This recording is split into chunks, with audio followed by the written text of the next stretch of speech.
Ama sa penen he sa YouTube channel na ve sing hole subscribe hin bol ho zo si chunga ki pa thu ka hin phongin chule tha bia hin ve ding hole chule subscribe hin bol ding ho zo welcome na he jing ve na hi patinin het na chi na pi dong zuya til kho na chat chom mang cha til kho na thu hin sei di wa hin tu ni jong kai ma ta ka ki til kho na thu khat ka hin sei nom he a he mi him tam ta hin Lolhin ding bo gelin ahin la lolhin na dinga na to chu athano pipo hinai a lolhin zolo now to pi pen chu lolhin ding bo angai to vin lolhin na dinga khul jin a hello le na to chu athano pipo hinai tia chu tun ni khwa ai holim na diu hi lolhin ding na no ble anato athano pi in Lolhin na ding nanople lolhin na dinga khul jin chu na thanop pi ding angai ti ya he ethe na divin tin ga se lew han la sa thim na hi nom le la sa na thanop angai nai thu se thim na hi no ma a hele thu na ha hol ngai he head be ding chu na thanop angai nai a hi lo wa a hele kha thim na hi nom le thim jil na thanop angai nai mi hau na hi nom le sum kol ve na thanop angai nai low ball hun ball la lolhin ding na tile low ball hun ball na thono mangai nai gan chawa a lolhin ding na tile gan chawa na thono mangai nai chuting le miching na hi no ma hi le miching ho to say na ha ngai ngai hin chi na tu na ha hol ngai a hi I pilam pi chi hi jong le lolhin ding na tile anato chena thono pi ngai hi ti thoma kai dola hin se hi chule headset bete na divim te kan khat ga sei no menai mun khat hen miching ta mil tupi ta ama hon zen master atiu khade homin ama no ya hen student izat ham khat he om menai alen ni khat he student hall a khat chu ahung tan zen master pa ko ma chon sar ke jong nang tabang banga mil tupi ta miching ta zen master ka hi ten ding hen kum izat alut dem ate ay la zen master pachan kay tabang banga mihil tupi ta mitching zen master na hitine kum som lut de tipi ta nai cha chona ma jong at sikitan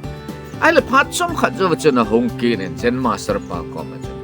ay la sar tuhen ha bolen ki boleng ha panen panglang cha ka om na akatim kazil na hin kum izat mong alut dem ati na dong kita nai ale che pan chen zen master pan kum som ni lu de he ti pi ta nai ale ma jong po da chen apun neu no wen iti ha bola ka ke bol yo kum som ni lu ki ding ham ati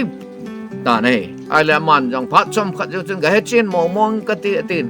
zen master pa ko ma chen poi ai poi sar ka do dan che ti he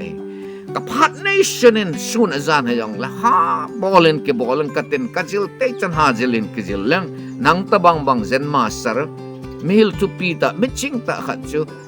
kum izat nen ka hi zo dem kum izat alut dem hi tabang hi the na ding chen atit ka do na hi ati ta nai japan na chen man jong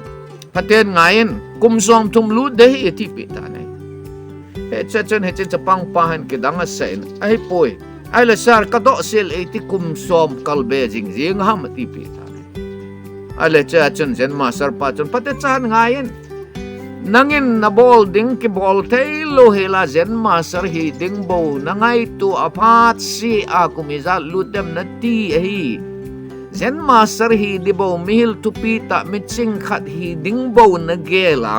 na to ding tong bo le wa na om le akum kalbe be jing ding hi pate chan ngayin zen master na hi ding chu boy pi in lang nakizil ding chu pi ham thanom ta in lung lut ta in kizilin ati pi anai dunia chai na ka sei nom su pi ham ti a hele I pilam pi jong le lolhin ding na no ma hele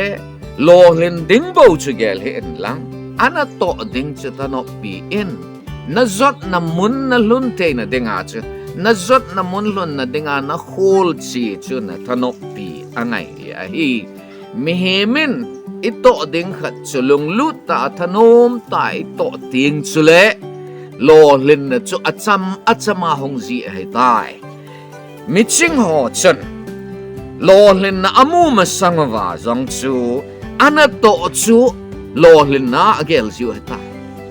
a khul zin chu ilun a dinga zong chu a price heta price imu masanga zong chu inato chu e dinga a price ai ithanoppi zi a chu ke zong hen head bag ti chu ka tu sei masang zenga zong he ka kizil be chu ka kichu be chu ki pamana ka kila heta nai chi zia chu tu ni a he igel diu chi phamati a he le lolhin ding ino ma a he le lolhin na dinga e khol chi chu thanoppi angai he lolhin na dinga inato chu thanoppi angai hi ti hin se he tunia holim na anangai ho zo si nom na mun chi wa pakai pathinin phathei na bu taw hen